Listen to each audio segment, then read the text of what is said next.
கர்த்தருடைய பரிசுத்தமான நாமம் மகிமைப்படுவதாக. ஆசீர்வாதமான ஒரு நல்ல கால வேளையிலேயும் பாளையங்கோட்டை இந்திய தேவ சபையிலிருந்து காலை மன்னாவை உங்களுக்கு வழங்குவதில் மிகுந்த சந்தோஷம். தேவன் கிருபையாய் கூட்டி தந்த இந்த நல்ல நாளுக்காக கர்த்தரை துதிப்போம். இந்த நாள் ஆகஸ்ட் மாதம் 12ஆம் தேதி செவ்வாய்க்கிழமை கால வேளை. இந்த நாளை கர்த்தர் உங்களுக்கும் உங்கள் குடும்பத்துக்கும் ஆசீர்வாதமாய் மாற்றி தருவாராக. இந்த நாளுக்கான தியான அதிகாரம் நியாயாதிபதிகள் 4ஆம் அதிகாரம். இந்த 4ஆம் அதிகாரத்தில் இஸ்ரவேல் ஜனங்களுக்கு விரோதமாய் எழும்பின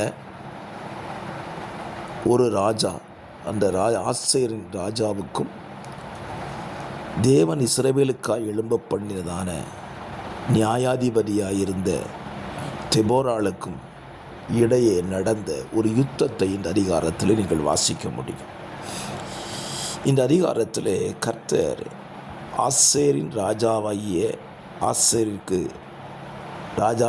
அவனுக்கு சேனாதிபதியாயிருந்த சிசேராவுக்கும் இஸ்ரவேல் ஜனங்களுக்கும் இடையே நடந்த யுத்தத்தில் சிசேராவை தேவன் அழிக்கும்படி ஒரு பெண்ணை பயன்படுத்துவதை குறித்தும் இந்த அதிகாரத்தில் நீங்கள் வாசிக்க முடியும். அவள் பேர் தான் யாகேல்.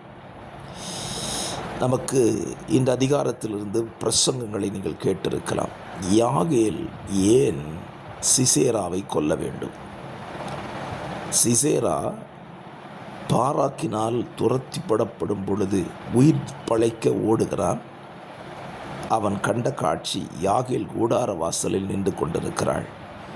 அவள் தன் ஆண்டவனை பார்த்து, உள்ளே வாரும், பயப்படாதேயும், உமக்கு சமாதானம் இருக்கும் என்று சொல்லி அவனை உள்ளே ஏற்றுக்கொள்ளுகிறாள். சிசேரா இஸ்ரவேல் ஜனத்துக்கு விரோதமாய் யுத்தம் பண்ணி கொண்டிருக்கிறான். யாகேலுக்கு இதனால் என்ன நன்மை என்று நீங்கள் கேள்வி எழுப்பலாம்.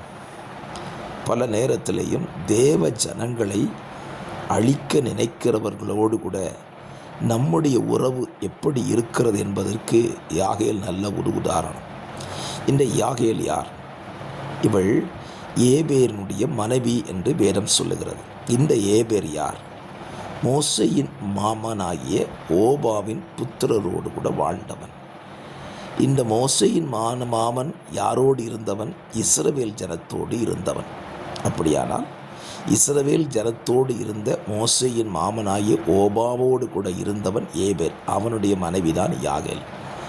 இப்பொழுது பிரச்சனை யாருக்கு? இஸ்ரவேல் ஜனத்திற்கு. அதாவது தன்னோடு இருந்த ஓபாவினுடைய சொந்தக்காரராயிருந்த இஸ்ரவேல் ஜனத்துக்கு பிரச்சனை என்பதை யாகேல் புரிந்து கொண்ட பொழுது, அந்த ஜனத்தை அழிக்க நினைத்த சிசேராவை தன் வீட்டில் வரவழைத்து, தன் வீட்டில் அவனுக்கு தண்ணீரை பாலை கொடுத்து சமுக்காளத்தினால் மூடி அவனை கொன்று போடுகிறாள். என்னை கேட்கிற அருமையான கர்த்தருடைய பிள்ளைகளே, ஒரு காரியத்தை இந்த அதிகாரத்தில் நீங்கள் புரிந்து கொள்ளுங்கள். உங்களுக்கும் தேவ ஜனத்துக்கு விரோதமாய் போராடுகிறவர்களுக்கும் எந்த பிரச்சனையும் இல்லாமல் இருக்கலாம்.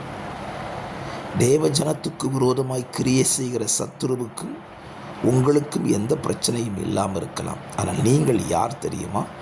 தேவ ஜனத்தோடு கூட இருக்கிறவர்கள்.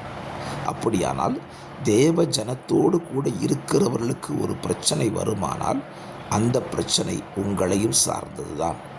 ஆகவே தேவ ஜனத்துக்கு வரக்கூடிய பிரச்சனைகளுக்கு உங்களால் தீர்வு காண முடியுமானால், அதற்குரிய சந்தர்ப்பங்கள் உங்களுக்கு கிடைக்குமானால், அந்த சந்தர்ப்பத்தை பயன்படுத்தி கொண்டு சத்துருவை அழித்து போடுவதற்கு நீங்கள் எழும்புங்கள்.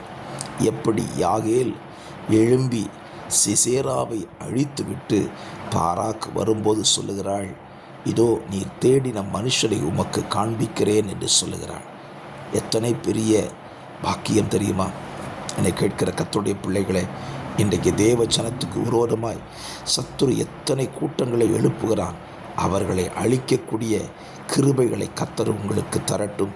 அதை சரியான விதத்தில் பயன்படுத்தி தேவ ஜனத்துக்கு நீங்கள் உதவிகரமாய் இருங்கள். பரிசுத்த பிதாவே, இந்த வார்த்தையின்படி உம்முடைய ஜனங்களாகிய நாங்கள் நடந்து கொள்ள எங்களுக்கு கிருபை தாரும். அப்படி செய்ய போகிறதுக்காக நன்றி. இயேசுவின் நாமத்தில் பிதாவே, ஆமேன்.